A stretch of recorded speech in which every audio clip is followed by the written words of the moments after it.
Hello friends, welcome to my channel education Radha with science. Friends, आज की video में हम क्लास 12th की बायोलॉजी का चैप्टर 5 पढ़ेंगे, principle of inheritance and variation. ठीक है। सो ये वीडियो जो है आपको इस चैप्टर को समझने में बहुत हद तक हेल्पफुल होगी। सो वीडियो को एंड तक ज़रूर देखिएगा और अगर वीडियो अच्छे लगे तो प्लीज़ वीडियो को लाइक एंड शेयर ज़रूर कीजिएगा। देखिए, एलील क्या होते हैं। एलील्स होती हैं वेरियस और slightly different forms of a gene. ठीक है। बहुत सारी अलग अलग थोड़ी सी डिफरेंस फॉर्म होती है जीन की। ठीक है ना। एक जीन है, उसकी कुछ डिफरेंट, उसमें काफ़ी भिन्नता भी हो सकती है और कुछ हल्की भिन्नताएं भी हो सकती हैं जीन में। Same position on the two homologous chromosomes. दो होमोलोगस क्रोमोसोम्स हैं, एक जैसे क्रोमोसोम्स हैं, उन पर क्या है, सेम पोजीशन पर ये जो कैरेक्टर्स है, जीन में जो डिफरेंस है, वो एलील कहलाती है। फिनोटाइप की अगर हम बात करें, द ऑब्जर्वेबल और external characteristic of an organism. किसी भी ऑर्गेनिज्म का जो एक ऑब्जर्वेबल या एक्सटर्नल कैरेक्टरिस्टिक है, वो उसका फिनोटाइप कहलाता है, जो हमें दिखाई देता है। ठीक है। जीनोटाइप क्या होता है, वो जेनेटिक कॉन्स्टिट्यूशन होता है ऑर्गेनिज्म का, यानी उसके जीन में किस तरीके के बदलाव हैं वो। मोनोहाइब्रिड क्रॉस जानते हैं अब हम। देखो, मोनोहाइब्रिड क्रॉस में क्या होता है, एक क्रॉस होता है दो इंडिविजुअल स्पीशीज के बीच में। ठीक है ना। दो स्पीशीज है, उनके बीच में हम क्रॉस करवा रहे हैं और तब क्या देखते हैं, जो एक सिंगल पेयर है वो एक कंट्रास्टिंग कैरेक्टर को कैरी कर रहा है। जैसे कि ये जो टॉल प्लांट है और ड्वार्फ प्लांट है, तो टॉल वाले के पास टी टी दो करेक्टर पेयर्स हैं लंबे होने के उसके, और ड्वार्फ वाले के पास दोनों स्मॉल टी है जो कि उसके ड्वार्फ होने का कैरेक्टर है। सो ये हो गया मोनोहाइब्रिड क्रॉस। अब देखिए डाईहाइब्रिड क्रॉस। डाईहाइब्रिड क्रॉस में क्या होता है, a cross between two individuals of a species considering the inheritance of two pairs of contrasting trait और कैरेक्टर। मतलब यहाँ पर जब हम दो इंडिविजुअल स्पीशीज के बीच में क्या करवाते हैं, क्रॉस करवाते हैं। ठीक है। सो वहाँ पर दो पेयर्स होते हैं, जो कैरेक्टर्स होते हैं उनके दो पेयर्स लेके चलते हैं। जैसे कि आर आर और वाई वाई, तो ये आर आर और वाई वाई क्या बता रहा है हमें, राउंड और येलो। ठीक है ना, कि राउंड भी शेप है सीड्स की और येलो उसका कलर है, और स्मॉल आर और स्मॉल वाई हमें क्या बता रहे हैं कि रिंकल्ड शेप है और ग्रीन कलर है। तो दो कैरेक्टर्स जब आते हैं तब डाईहाइब्रिड क्रॉस होता है। अब जान लेते हैं एन्यूप्लॉइडी वर्ड के बारे में कि आखिर ये एन्यूप्लॉइडी है क्या। So the phenomenon of gain or loss of one or more chromosome that result due to failure of separation of homologous pair of chromosomes during meiosis। Aneuploidy एक ऐसी ऐसी कंडीशन है, एक ऐसी स्थिति है जिसमें क्या होता है, एक या एक से ज़्यादा क्रोमोसोम का गेन हो जाता है या तो लॉस हो जाता है। मतलब कि या तो एक क्रोमोसोम बढ़ जाता है या एक क्रोमोसोम कम हो जाता है। ठीक है ना, या कभी कभी ज़्यादा भी हो सकते हैं। तो ऐसे केस में होमोलोगस पेयर्स का जो सेपरेशन है वो ठीक तरीके से नहीं हो पाता मियोसिस के दौरान। ठीक है ना, क्योंकि मियोसिस के दौरान ठीक तरीके से सेपरेशन नहीं हो पाता, इसी कारण से इस कंडीशन को एन्यूप्लॉइडी कहते हैं। ट्राइसोमी की अगर हम बात करें, the condition in which a particular chromosome is present in 3 copies in a diploid cell or nucleus। ठीक है।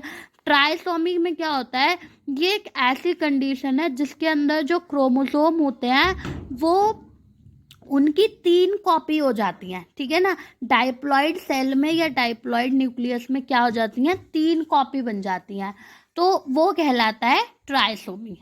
अब अगर हम मेल हेट्रोगैमेटी की बात करें, तो when mail produces 2 different types of gamete sperms. जब मेल 2 डिफरेंट टाइप्स के गैमेट्स प्रोड्यूस करता है, एक्स एंड वाई, तो दैट इज मेल हेट्रोगैमेटी। ठीक है। और फीमेल हेट्रोगैमेटी क्या होती है, when female produce 2 different types of gametes. और जब फीमेल दो डिफरेंट टाइप के सॉरी दो डिफरेंट सो इसमें दो डिफरेंट टाइप के गैमेट्स प्रोड्यूस होते हैं फीमेल के, ठीक है, जेड एंड डब्ल्यू, जैसे कि बर्ड्स में होते हैं। सो ये कहलाती है फीमेल हेट्रोगैमेटी। अब देखिए ग्रेगर मैंडल जो थे, इन्होंने एक्सपेरिमेंट किया था गार्डन पी के ऊपर, है ना। गार्डन पी को, या पी जो होती है मटर, उसे हम पाइसम सैटिवम कहते हैं, साइंटिफिक नेम उसका पाइसम सैटिवम है। और उन्होंने एक सिंगल ट्रेट पर ये क्रॉस करवाई थी, ब्रीडिंग करवाई थी। तो इस क्रॉस को मोनोहाइब्रिड क्रॉस कहेंगे, ठीक है। अभी हमने मोनोहाइब्रिड क्रॉस की डेफिनेशन पढ़ी थी, अब हम उसको जानेंगे कि कैसे क्रॉस करवाया था। तो देखिए पेरेंट में क्या लिया उन्होंने, टॉल होमोजाइगस प्लांट लिया, टी, ठीक है, और एक ड्वार्फ होमोजाइगस प्लांट लिया, स्मॉल टी का। अब यहाँ से क्या आए, गैमेट आए। एक गैमेट कैपिटल टी का यहाँ से आया, सो एक गैमेट यहाँ से स्मॉल टी का आ गया।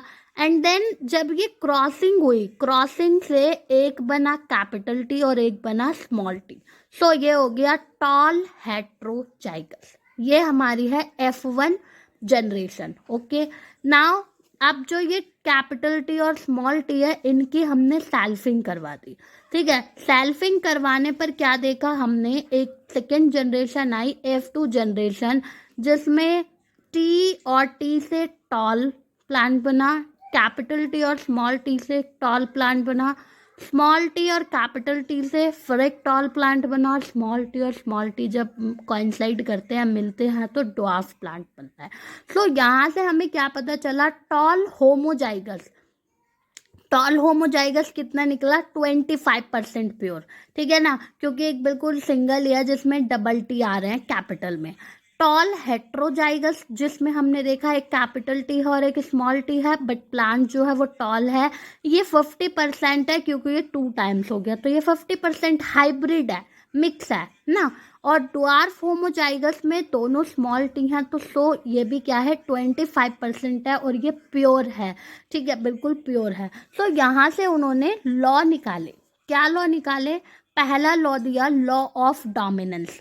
When two individuals of a species differing in a pair, contrasting characters or traits are crossed, जब दो इंडिविजुअल जो हैं एक स्पीशीज के, ठीक है, वो क्या है, डिफरेंट कैरेक्टर्स को रखते हैं, डिफरेंट पेयर्स ऑफ कैरेक्टर्स को रखते हैं, तो जो ट्रेट जो हमें दिखेंगे F1 जनरेशन में, वो क्या होंगे, जो डोमिनेंट है ना, वो ही दिखाई देंगे। ऑल्टरनेट जो होगा उसका, वो उसमें हिडन रहेगा। सो जो हिडन है, जो हमें दिखेगा नहीं, उसे हम रिसेसिव ट्रेट कहेंगे, और जो हमें दिखाई देगा उसे हम डोमिनेंट ट्रेट कहेंगे। यही है लॉ ऑफ डोमिनेंस, ठीक है। लॉ ऑफ सेग्रीगेशन, जिसे हम law of purity of gametes भी कहते हैं, ये क्या कहता है, the members of allelic pair that remain together in the parent segregate या separate during gamete formation and only one of the factor enters a gamete, ठीक है। इसमें ये बता रहा है कि जो एलील्स के जो मेंबर्स होते हैं, जो एलिलिक पेयर्स होती हैं, ठीक है ना, पेरेंट में वो एक साथ रहती हैं, लेकिन जब गैमेट के फॉर्मेशन होती हैं तो वो क्या हो जाते हैं, सेपरेट हो जाते हैं, अलग हो जाते हैं, और केवल एक ही फैक्टर जो है वो गैमेट फॉर्मेशन में एंटर करता है, यानी कि एक गैमेट जो है आगे काम करता है, एक गैमेट, एक कैरेक्टर काम करता है, ठीक है। Law of independent assortment, law of independent assortment क्या कहता है, in the inheritance of 2 pairs of contrasting character, अगर 2 पेयर्स ले रखे हैं कंट्रास्टिंग कैरेक्टर के, यानी कि डाईहाइब्रिड क्रॉस की बात कर रहे हैं, तो जो फैक्टर्स होंगे ईच पेयर ऑफ कैरेक्टर्स, ठीक है ना, हर पेयर का जो कैरेक्टर है वो इंडिपेंडेंटली सैग्रीगेट होगा, जो अलग होगा तो वो इंडिपेंडेंटली अलग होगा, ठीक है ना। दूसरा पेयर जो,